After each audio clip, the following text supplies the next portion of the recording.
Sir काय सांगणार आहोत आज बाबा सिद्दीकी यांचे जे केस आहे ते हिअरिंगवरती आज ठेवले जाणार आहेत. काय सांगणार आहोत, काय अपेक्षा काय आहे त्यांच्या फॅमिलीकडून? न्यायालयासमोर 27 आरोपी आहेत आणि आज न्यायालयाने हा खटला आरोप निश्चिती करण्यासाठी ठेवलेला आहे. त्यामुळे दुपारी बहुतेक सर्व 27 आरोपींना न्यायालयाने जातीने हजर ठेवण्यास सांगितलेले आहे. म्हणून त्यांच्या विरोधी आज आरोप निश्चिती होईल असा विश्वास वाटतो. आणि फॅमिलीची काय एक्सपेक्टेशन आहे किंवा आजच्या हिअरिंगमध्ये तुमचे जे आर्ग्युमेंट असणार ते कोणते मुद्दे आपण असू शकतो? नाही, याच्याविरुद्ध मुद्दे वगैरे सगळे न्यायालयासमोर युक्तिवाद झालेला आहे. आता जो आहे तो न्यायालयाचं काम आहे की आरोपींविरुद्ध आरोप निश्चिती करणं, कोणाला कुठच्या कलमाखाली याच्यामध्ये जबाबदार धरणं, हे आता न्यायालयाचं काम राहील.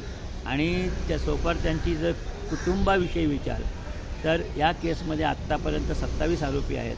त्यामुळे या 27ही आरोपींचा जर सहभाग असेल तर त्यांना शासन झालं पाहिजे अशी त्यांच्या कुटुंबाची अपेक्षा आहे.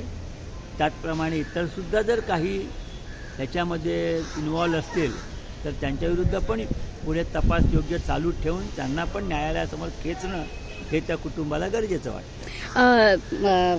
बाबा सिद्दीकी यांचे जे मुलगा आहेत झिशान सिद्दीकी यांचं काही वेगळं म्हणणं आहे या विषयावरती किंवा वेगळं पिटिशन किंवा एफिडेव्हिट वगैरे काही असं काही वेगळं दाखल केलं गेलं होतं?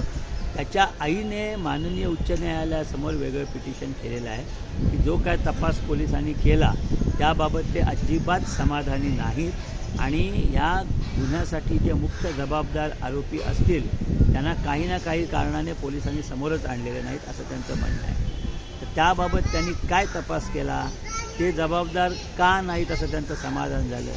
याबाबत जो काय खुलासा आहे तो त्यांनी उच्च न्यायालयासमोर करून त्यांनी जे काय केलं ते योग्य केलं असं उच्च न्यायालयाला, माननीय उच्च न्यायालयाला त्यांनी दाखवावं असं त्यांचं म्हणणं आहे.